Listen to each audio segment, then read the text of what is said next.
We're going to do all these Polish achievements. I did do no more partitions in this video, by unifying with Romania, which is a very powerful path. But to be able to do the Hapsburg one, we can't go for that this time. And if I could, I wouldn't, because it'd just be too similar. You could do that achievement in this run as well. But as I said, I already did a video, so I'm not going to bother trying.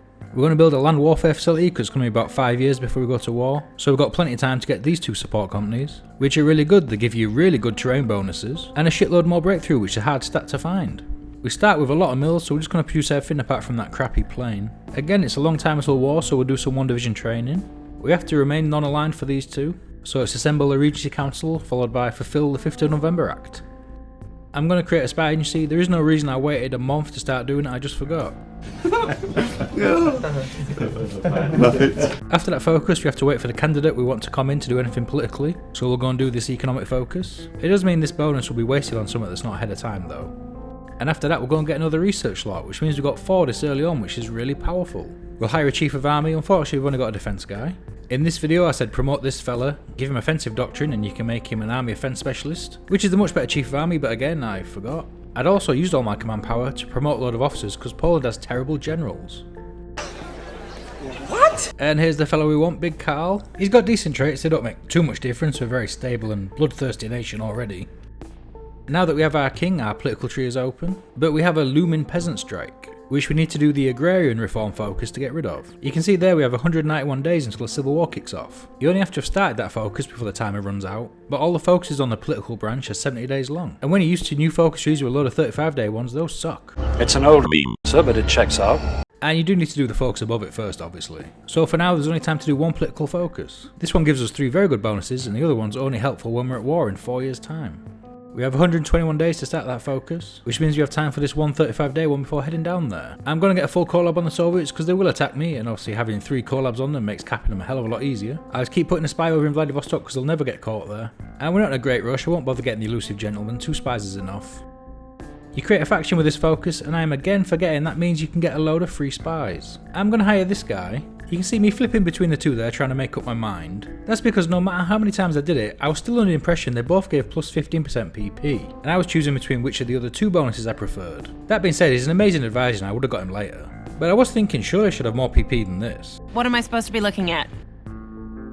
So we start that focus before the timer hits 0, and the civil war's averted, and again I'm looking, where the fuck is all my PP? Why am I so poor? I want to be on partial mode when that facility finishes. I want to hire a chief of air force and up my recruitment law and improve the conditions for my workers. That facility will be done in a month, so we'll prioritise partial mode because that gives a 40% buff to building military factories, and frees up 3 more civilian factories, which half the time it takes to build a mill. Nice. As an absolute monarchy, we obviously are very glad to never have to think about the peasants again. I hire a scientist which delays partial mode by another month, but I just can't say no to women in glasses. We need to spread monarchist sentiment in Czechoslovakia, so a little bit later on we can annex and core them and get access to all them juicy factories. It's going to take quite a while though, you need 80 monarchist support in Czechoslovakia before you can take them, and the support does tick down, but there are a ton of focuses we need to do before we can annex them anyway. Once monarchist support gets to 25 we can do the cheaper option and the one that just costs 3 civs for a month, and after doing this focus we can give away guns. We've got a shitload and we're going to get them back anyway. Czechoslovakia also only has 4 generals and 3 of them are really good, so if you do that decision 4 times you'll get them all. It does exactly what it says on the tin. I recorded this before Peace for Our Time. They now have loads more generals, and apart from one of them they're all shit, and they lost one of the best guys. Still worth doing though, because Poland's generals are just not very good at all. We don't have the required monarchy support to carry on down that political path, so I invested in Eastern Poland. I think it would have been smarter to do new Polish industry though. We'd have got 2 mills instead of 1 mill and 3 civs, but as soon as we take Czechoslovakia we'll have enough factories to get the 5th research lot. There's 80 monarchy support, so we can do that focus now. As I said, it does drop down, so I did stick it up to 100 just in case. That focus triggers the monarchists to rise up and have a civil war in Czechoslovakia, which they'll win quick enough for us not to have to do another focus before being able to annex them. So we're about to get a massive injection of factories, and then the 5th research slot. I'm going to start researching the 1940 airframe even though it's well ahead of time, considering we start with the 1936 one already researched. If I do this again I would just use the 1936 airframe. I could have had the casting production from day 1 and just from exercising my planes, the fighters 6 months later. And when I had enough air experience from hiring a chief of air force I could change them to these designs, and add extra fuel tanks when I got that researched, and start with this fighter design from July, and change it to heavy machine guns and again range improvements when I've got them. Look at that, 5 days after annexing Czechoslovakia, Consolidating 2 was completed, which was obviously a total coincidence, I had no idea. We want to get this focus done quite soon, have Otto replace Horthy in Hungary, and then do this one which would give us this achievement, but more importantly they would join a faction with us rather than joining the Axis. The UK is guaranteed me because Germany is asking for the Sudetenland. I do have a spy, so I could have got a non-aggression pact with the Germans earlier. Say no, which would give them a war goal which lasts 2 years, and then keep troops on their border so they won't be able to cancel it. But I don't trust myself to remember to leave them there, and it's not really worth it, it's just the Sudetenland. And we're going to struggle for divisions against the Soviets without having to leave half our army on that border anyway. And I'm not sure even all my divisions would be enough to stop them cancelling it. When Germany asks about Danzig, we're going to say the same, they can have it. Because when it comes to Danzig or war, non-aggression pacts don't mean shit. Which is a shame because that war goal only lasts for 2 months and we could definitely keep troops there for that.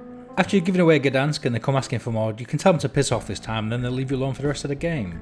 Now we've created the Habsburg Pact, it bypasses the between the seas concept focus, because we can no longer make them Ija-Morja. You can do any of the focuses underneath, but not many of them are very good for us. All the Baltic nations will be swallowed by the Soviets, so those two are pointless. Finland can't join a faction if it has the lone wolf national spirit, and by the time I get around to doing this it will. Any of the other Nordic nations would be pretty good to invite though. Norway and Denmark should be left out of World War II completely. Czechoslovakia obviously no longer exists and Yugoslavia will get declared on, so they're a liability.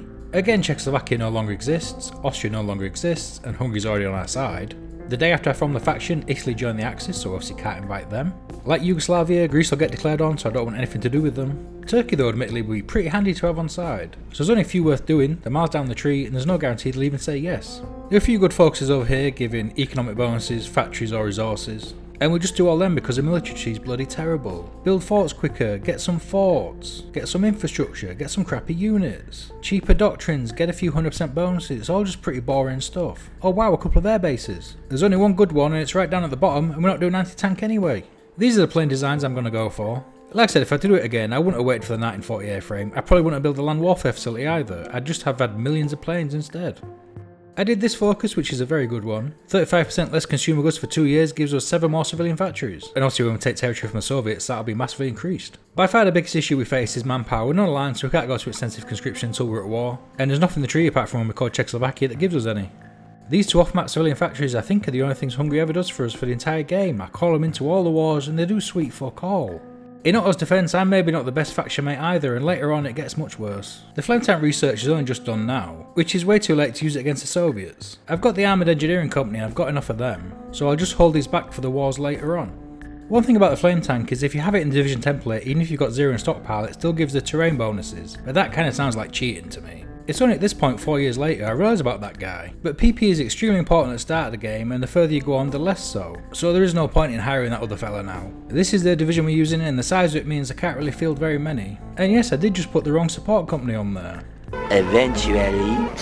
What the fuck did I do wrong? As soon as I gave away Gdansk I should have changed this. We've got a ton of coal which is good, and a lot of steel, I mean not enough though, so I'd say the only real option is limited exports, but compared to embargoed economy that's really good. The Soviets are asking for Eastern Poland, and by asking I mean they're saying give it to us or we'll declare war on you. We have 13 days to give them an answer, so in 13 days we'll say no. I've not long put them divisions on the border, so they've not got full planning, so we'll wait. I obviously immediately want to go to extensive conscription, so it's kind of a fuck up I've not got 150 PP ready. But then they waited 4.5 months to even declare war, which they did on the first day of 1941, I don't know if there was a reason behind that.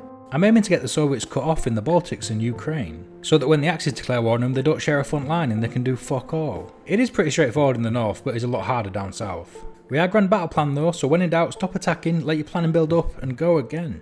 The Axis didn't go in on the Soviets until well after the historical date, obviously because of my fucking around. Even though it's a historical game, as soon as you do something non-historical, there's no guarantee everything works out as it should. But it's worked out for me because I didn't have to get that front down south blocked off until November. When earlier I said I was not a good ally to Hungary, it should go without saying I completely ignored what was going on with them right now. They demanded Transylvania from Romania and the Axis declared war on them. But now was just not a good time for fucking about like that. Because the UK was guaranteeing me and the Soviets declared war on me, the Allies are now against the Comintern. But they've been no help whatsoever, they're obviously very far away, and don't share a border with the Soviets. And the only nations who ever asked if they could station their planes in my territory were Ethiopia, Congo and Greece. Here come the Axis now, the best part of a year after they should have. And there's not much they can do, which must be really disappointing for them. For this achievement you have to attack Iran. I was hoping I could declare war on them and push them to join the Comintern before the Soviets declared war on them, but I was way too slow to start doing that. So the next best thing, seeing as I have to attack them anyway, were them joining the Axis. But they had other ideas. I really didn't handle that war as well as I could have. I needed more troops to hold the line. So I pumped out a load of cav divisions, the template we start with because it has no support equipment. But cav take more guns than infantry and I've got unlimited army experience, so I should have just designed a template instead of being lazy. So during that war a lot of the divisions were under strength for missing guns, so we took more casualties than we needed to, and it took longer than it should have. There are positives of course from longing it out a bit. Our generals ended up really good, and since we took all the Soviet Union with a full collab we get a bit of manpower, a ton of factories and a ton of resources. Though nobody in the world has much spare steel, which is a shame. And nobody else in the war, Axis or allies, got anything, which is pretty handy since I'm going to have to attack both of them. The only nation involved in that war who I won't have to attack is Finland, and I guess Hungary if you count their pitiful contribution. During the war I didn't do any focuses because there's not too many great ones left and I'd rather have saved the PP. But I probably should have done this one, 5% cheaper guns would have been very helpful. I did the medium flame tank, and from unlocking the second bonus in the large unit tactics sub-doctrine I could add more battalions, and we have more advanced research. But the main difference between the divisions that we started and ended the war against the Soviets with is from massively progressing down the sub-doctrines, and the differences are huge, which shows the benefit of going to war early and the drawbacks of not. It's a good job I've got a shit ton of factories now because I seem to have forgot to ever go to war economy. As I said, there's not many exciting focuses left, so 10% cheaper planes sounds by far the best. However, you do need to do this focus for this achievement, but it and everything above it are worthless. 100% research bonuses sound good, but when you had 5 slots for so long, they don't really make much difference. These are the requirements for the Bearer of Artillery achievement, so 10% cheaper planes will have to wait. The way the faction borders are looking is actually pretty good for us. The only connection between us and the Allies is Iran, and we've got a nice, easy to attack, huge border against the Axis nations. And I'm going to try enlarging it by inviting those Scandinavian nations I said earlier through those focuses, because having Denmark on side would stop the Allies being able to enter the Baltics. So there's no place I'd be able to be naval invaded if you pretend the map looks like this.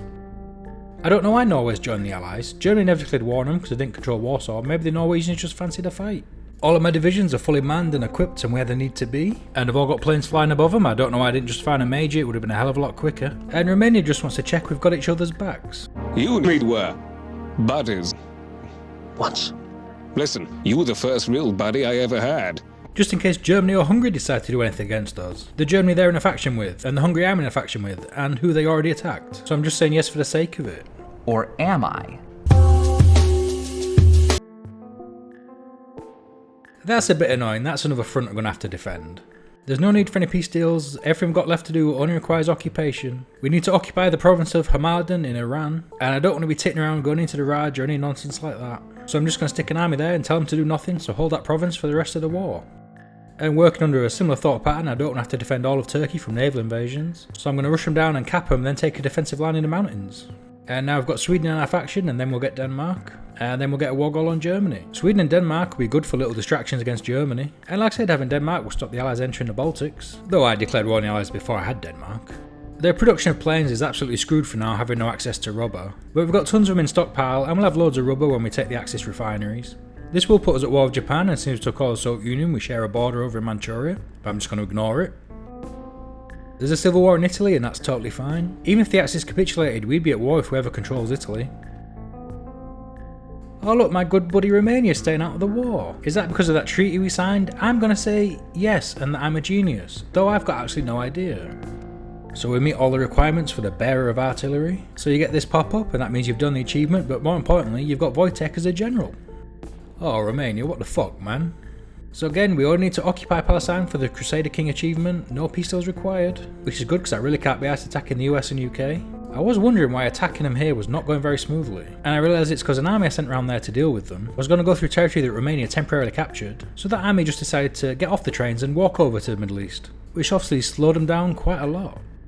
I will go over how you can 100% get the no partitions achievement this way by stopping the Allies being able to take any part of Germany in a peace deal after this short advert. Please remember to like, comment and subscribe, and maybe even join, because then I'll put your name next to a low resolution picture from a cartoon series you've never even heard of. It's worth every penny.